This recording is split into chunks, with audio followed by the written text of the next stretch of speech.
il fait trop froid aujourd'hui, je garde ma veste. Et je sais pas si vous avez vu, mais Anne Hidalgo, là, les coûts de son voyage à Tahiti, ils ont été rendus publics. Et franchement, ça va.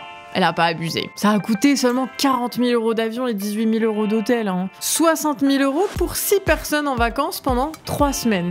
Nous, avec 60 000 €, on fait tourner nos différentes émissions pendant 4 mois avec 10 personnes qui y bossent. Et d'ailleurs, notre Tipeee, il est disponible dans la description si vous voulez nous aider à poursuivre chaque soir de la semaine à 18 h. Et puis sinon, il y a le partage, l'abonnement et les commentaires. Ça nous aide aussi et c'est gratuit. On va donc commencer par la partie en Palestine où les événements se répètent tristement.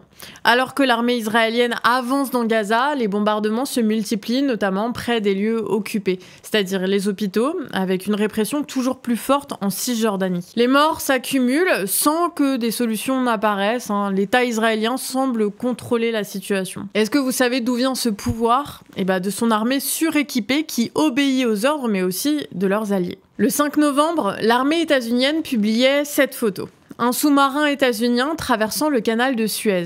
Mais ce n'est pas n'importe quel sous-marin. Il s'agit d'un Ohio SSGN, un sous-marin furtif propulsion nucléaire lance-missile. Développé pendant la guerre froide, le sous-marin y permet le déploiement rapide de 66 forces spéciales et de lancer pas moins de 154 missiles Tomahawk d'une portée de 1600 km. Le sous-marin, placé aujourd'hui près d'Israël, il permet de frapper n'importe quelle cible dans tout le Moyen-Orient et ainsi d'apporter un soutien décisif à l'État israélien face au risque de guerre régionale. Se rajoutent à ça les 2 escadres aéronavales avec leur propre capacité de frappe balistique, les forces spéciales déjà présentes en Israël et les 2400 Marines prêts à se déployer en cas de conflit. Le soutien de l'État états-unien à l'État israélien est donc puissant. Il leur assure une protection militaire pendant que le massacre de Gaza se perpétue, ce qui peut expliquer en partie la réticence du Hezbollah et de l'État iranien à entrer en guerre. Et ça donne de quoi relativiser les appels à un corridor humanitaire ou au respect des droits de l'homme en Palestine du gouvernement états-unien. Comme toujours, ce qu'il faut regarder,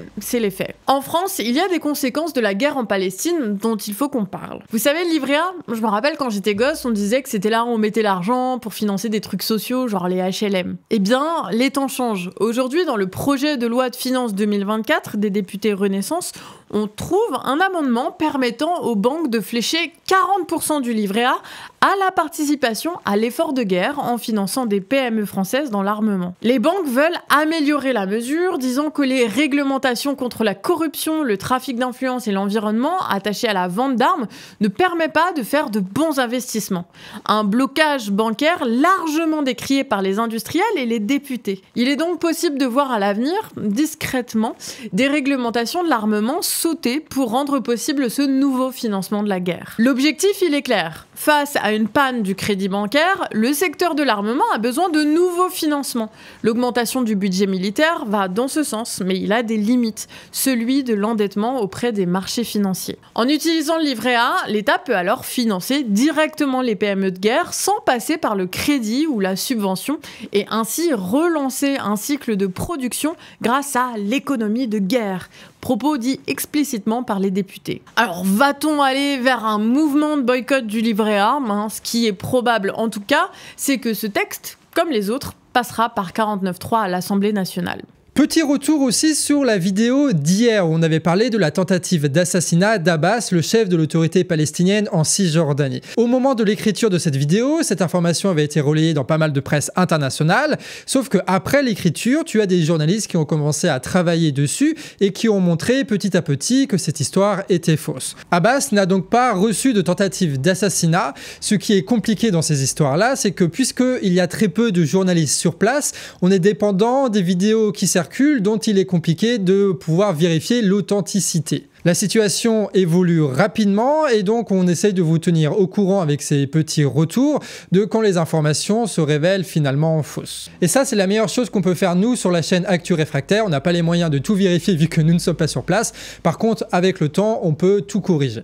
Cette semaine, le Sénat a commencé à examiner la loi Asile-Immigration. Alors on en a déjà parlé souvent, mais là, ça y est, certaines mesures ont été adoptées. Les sénateurs, ils ont ainsi supprimé l'aide médicale d'État, ou AME, qui est une couverture maladie pour les personnes en situation irrégulière. Ces personnes, elles vivent souvent dans des conditions sanitaires plus que critiques, et cette aide, elle permet donc de garantir l'accès à la santé pour toutes et tous. Et l'aide se veut aussi un frein à la propagation de maladies qui sont disparues aujourd'hui en France, donc elle bénéficie en fait à toute la population. En plus, l'AME, elle ne pèse que pour 0,37% du budget de l'assurance maladie et ne couvre que les soins de base, c'est-à-dire les consultations médicales, les hospitalisations et les traitements. Les sénateurs, ils ont aussi dégommé l'article 3 qui prévoit de régulariser les travailleurs sans papier dans des secteurs en tension.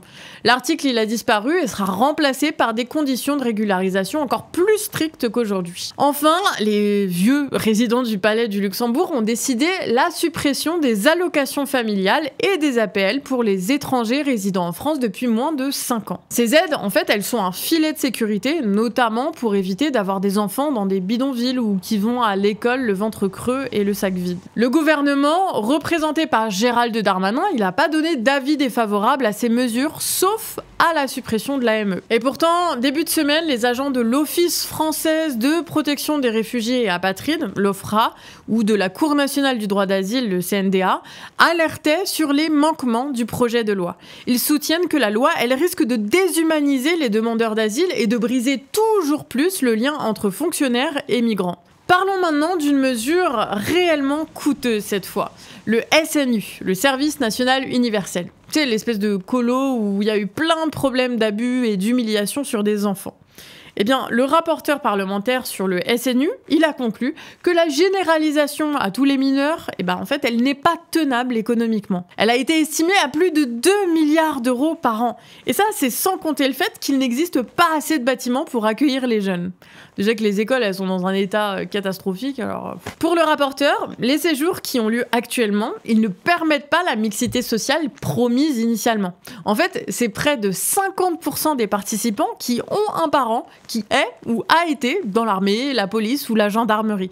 Enfin bref, la promesse n'est pas du tout tenue. Pourtant, le gouvernement, il souhaite intégrer le SNU au temps scolaire dès le printemps dans le cadre d'un stage de 12 jours. Donc les élèves, ils devront choisir entre un stage en milieu professionnel ou un stage au SNU. Sauf que pour les forces de police ou l'armée qui en fait n'ont pas le droit de prendre des stagiaires mineurs, ça va juste être une façon déguisée d'enfiler un uniforme et de découvrir la vie en caserne sous couvert de stage de découverte d'un métier. Alors par contre, c'est sûr que cette mesure, elle doit réjouir l'ancien Premier ministre Édouard Philippe qui souhaite lui carrément le retour du service militaire parce que nous vivons dans un monde dangereux, vous voyez. À l'époque, pour un service de 10 mois, un conscrit coûtait 8 000 €. Et rapporté à l'inflation, on dépasserait aujourd'hui les 12 000 €. On se quitte là-dessus pour cette semaine. On se revoit lundi 18h avec une émission dédiée à la Palestine avec toutes les infos du week-end.